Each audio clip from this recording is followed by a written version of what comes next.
Cass, we've seen lots of reaction and it's all in the papers, and we'll cover it more later on with Mark Rhodes, who'll be joining us to dissect everything in the papers. But let's be honest, it's not positive in the papers, is it, at all? And across social media is the same. In fact, let's just bring you a couple of reactions on our text. Tony says, Southgate is a loser. England were abysmal and deserved the booing. Scotland were the best team on show. This one is from Neil. He says, please don't sit here today and say we have great players. They are tired or any other rubbish, he says. Every 2 years, the pundits bang on about how great we are, when in reality, we are bang average and reliant on players from other countries, he says, to make the Premier League great. 2 years ago, we had the easiest run into a final, and we found out as soon as we played a half-decent team. It seems as though Neil is going for a last 16 showing at best for England. So that's just a flavour of some of the responses we're already getting this morning. If you want to have your say, then please do text us 81089 or tweet us at talkSPORT.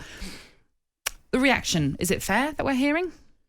I thought the one on Southgate is a loser is a bit harsh. I mean, it's a bit gone for the jugular. I mean, look, you go through tournament football, and I've experienced it 3 times, and there's going to be games you don't play particularly well. Give a lot of credit to Scotland. They've done a number on England. They made it difficult on a difficult night with the weather, and it wasn't conducive for England to play the way they wanted. But Scotland stopped them.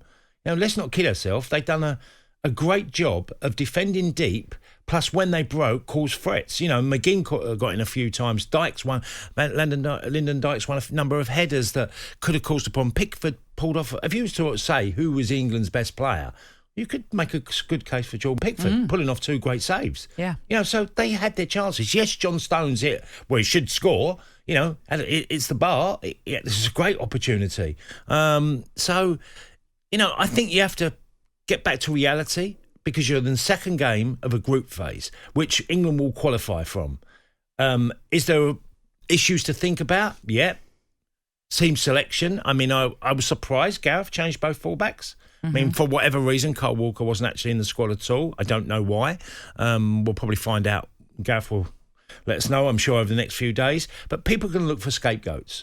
It was a game that was always going to be tricky, and Scotland, I thought, was superb, certainly defensively, but also offered a threat that caused England problems. The left side of Scotland, Tierney and Robertson, are top players. They're really top players. And they found... I mean, Phil Foden had his work cut out last night.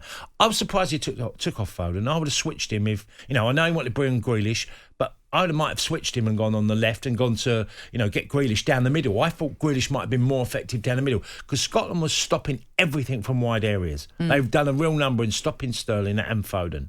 And they did exactly the same when Grealish came on. They all swarmed around him because they knew the threat of Grealish. Stopped it. So I would have been tempted to try and get Grealish central, because I think he can play. So you'd have taken Mount off, would you, for Grealish? Probably, yeah. Probably stayed with the wide men, even though they're having a difficult night. Sometimes you have to give a lot of credit to the opposition, and Scotland deserve everything for their performance last night. England fans...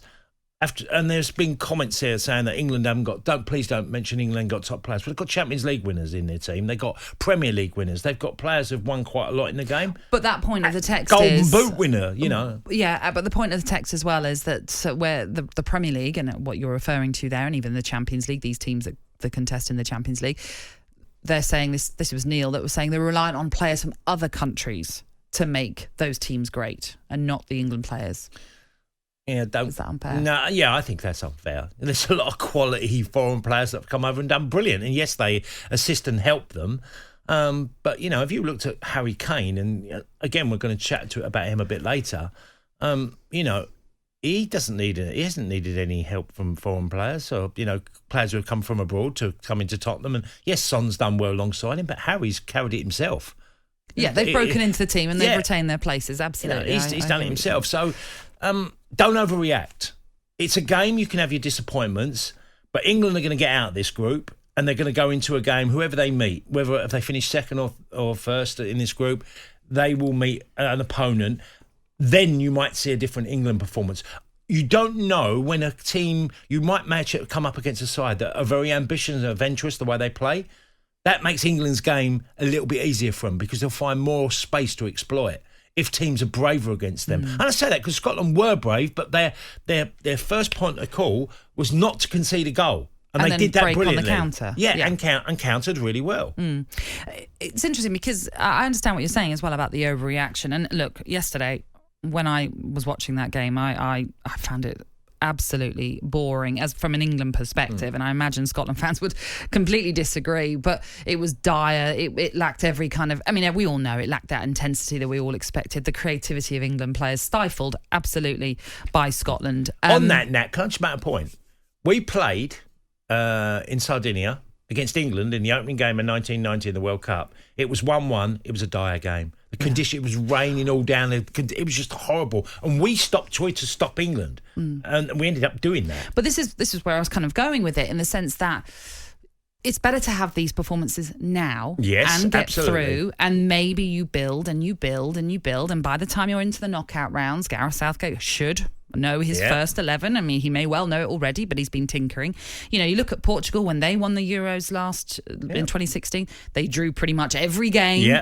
In the group stages, they certainly did, and they had a 1-1 draw with Iceland. They drew 0-0 with Austria. Might win a penalty shootout. Had to fight back 3 times against Hungary to draw that game. World Cup 90 for us, it was hailed as the greatest island team ever. We never won a game.